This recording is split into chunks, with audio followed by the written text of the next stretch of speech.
1993 CBR 900RR. This one was manufactured on September 1992, but when it was released, it completely redefined sports bikes standards. It was 100 pounds or more lighter than, I believe, the Suzuki, and it was supposed to be a 750. It came out as a 893cc or a 900, as it says here. It's one of those crazy things that Tadao Baba, the chief engineer, did of this bike. Really, there was no point, because there wasn't even any class racing with 900 cc's. But this bike came out, and I'm very happy it came out. I think it started, and in my opinion, it's the best CBR 900RR that was ever made. I feel that with the years, they soften up the character, the personality of the bike, especially with the 929.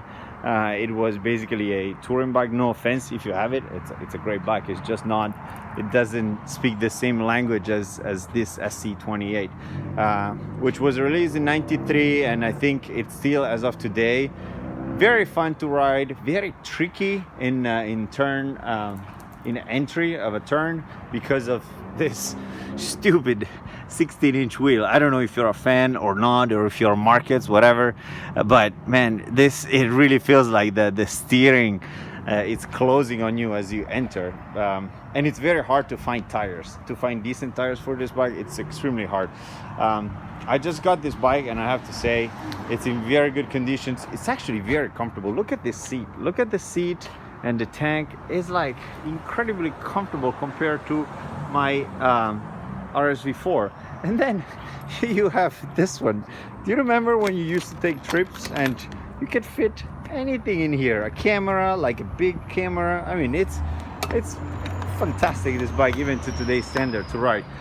Few things to recognize that it's a 93. Well, obviously the headlights are separated here, whereas with the 95, I believe they started to unify it, and then they completely changed it through the years. These holes, even the 95 had it.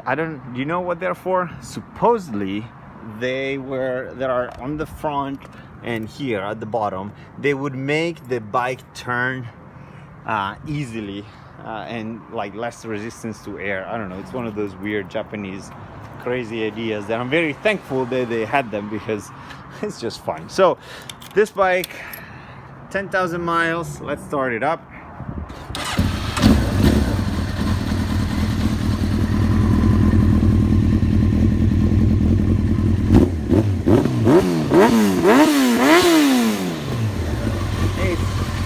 It's angry. I mean, obviously carburetors, they are something else to ride.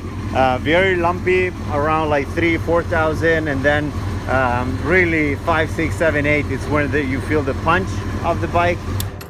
Overall, it's in great condition. I love it. I think only the 954 is the next nice 900RR. This one is the one that started it all, and even in 2019, it's still a hell of a bike. I love how Honda would remind us to wear our helmet when riding. These are little cool things that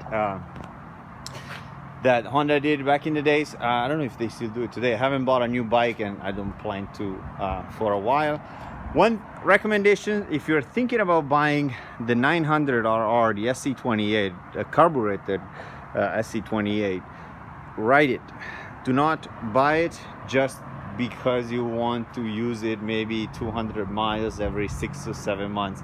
This bike doesn't like to stay in the garage and just do nothing. The carbs get like all bad, especially with the ethanol gas that we have here in the US. And it will start at 3, and then maybe go to 4. So it's really just ride it. Don't keep it in your collection and that's it. Or if you do, I mean, whatever, yeah, sure, you can do it, but it's not, I don't know, it's not my style. I like to ride all my other babies. Anyways, if you're thinking about buying one, don't be afraid of the miles. Bulletproof engines, just make sure it was well maintained, and enjoy. This is the first 900RR and the last of its kind.